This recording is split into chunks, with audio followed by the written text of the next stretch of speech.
From CBS News Bay Area, this is the Evening Edition. Live from the CBS studios in San Francisco, I'm Brian Hackney. And I'm Andrea Nakano. Just across from UN Plaza, government workers have been told to stay home and avoid the federal building, according to a memo obtained by the San Francisco Chronicle. In that memo, a federal official cited poor conditions at the building and told employees to work from home. There are a number of federal agencies in the building. It's not how many of the workers were invited to just not come to work. The Santa Clara County Sheriff's Office says human remains have been found near the site where a missing teenager's abandoned car was located nearly a week ago. 17-year-old Catherine Schneider, known as Katie, has been missing for over a month now. Deputies say she drove away from her Saratoga home on July 5th and never came back. On Monday, search crews found her white Honda Accord abandoned in the Santa Cruz Mountains. There was no sign of Schneider, though. The car was found on Skyline Boulevard near Castle Rock State Park. Investigators have not confirmed the remains are Schneider's, but a social media account appearing to belong to family members says that the sheriff's office told them that she died when her car crashed.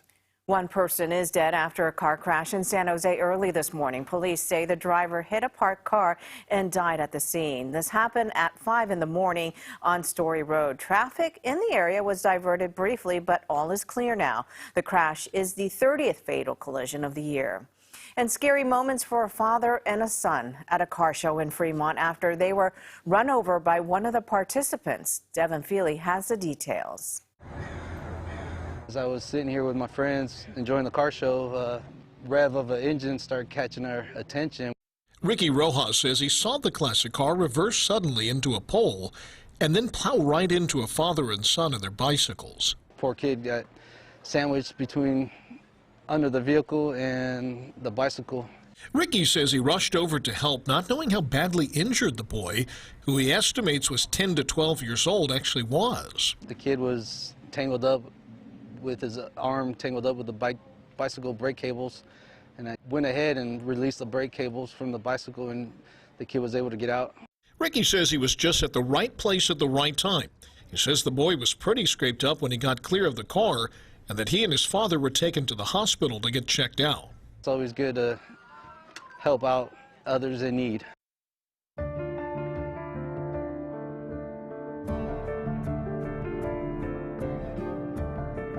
The death toll in Maui is now up to 93, making it the 5th deadliest wildfire in U.S. history. Crews are working to identify victims even as they expect the death toll to rise. Hawaii's governor says that 2,200 buildings were either destroyed or damaged just in West Maui. The losses amount to about $6 billion. CBS's Jeff Nguyen reports on the latest. As the death toll rises, authorities in Maui say the effort to find and identify the dead is still in the early stages. Cadaver dogs are sifting through the rubble of thousands of buildings burnt to the ground, mostly homes. We're bringing in more. We're bringing in more teams and more dogs so we can speed up that process as much as we can. This man says he's searching for missing family members. We've been to a lot of hotels inside Lahaina, but none of them are there. So we've been to police station, we called Red Cross, anywhere that we can find them, but nothing. Access to Lahaina, the historic town in western Maui that suffered the worst devastation, remains limited. It's closed, nobody can go in. While many residents are taking shelter at facilities like this community center, people all around western Maui are telling their stories of survival and loss. I ran out of the car and ran for my life, ran down to the ocean. I was only a quarter mile from the ocean, and they stayed in their car. They died with their dogs and everything. 3 of my friends in one car and 2 dogs died.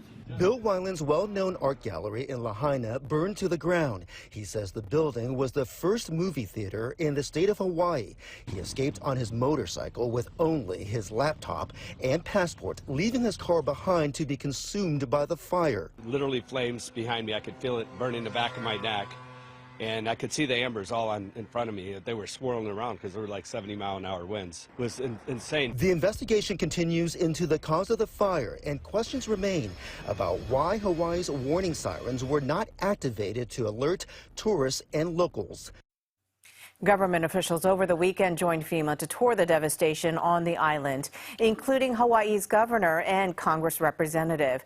Questions are being raised over the state's outdoor warning siren system, which is used to notify residents ahead of natural disasters. The congresswoman who represents Maui appeared on Face the Nation today, and she says those warning sirens likely did not go off. Well, you know, everybody who's ever lived in Hawaii knows the warning sirens. It goes off once a month at the beginning of the month at 12 noon, and it blares. And if it doesn't, it gets fixed, because that is our first line of defense. Unfortunately, in this situation, sadly, tragically in this situation, those sirens likely did not go off. Officials say with the assistance of local hotels, they are able to house hundreds of displaced locals.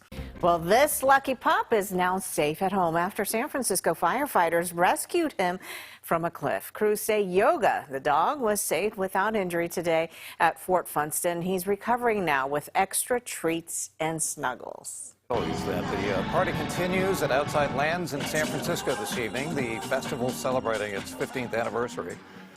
A lot of people enjoying the sunshine for the third and final day. And this year, Outside Lands has more than 90 artists performing on 8 different stages. Person who went said it's her first time there. I've been going to a lot of concerts recently. I just got a big girl job, so I'm like, might as well enjoy my life. And I'm really excited for Odessa. And then I also do like them, who's playing right now. And then Noah Khan is playing tonight. The electronic music duo Odessa is headlining the main stage tonight. Also taking the stage is the 1975. Outside Lands decided to change the setup for their summit tent for the final day. The indoor stage is now outdoors. That's the video you're looking at is from Friday. The show on Friday before that stage was shut down. It was shut down for a second day in a row last night. They say it was a precaution that there was an unspecified problem with flooring. 5 people are dead and 3 others are injured after a massive explosion destroyed 3 homes in Pennsylvania yesterday.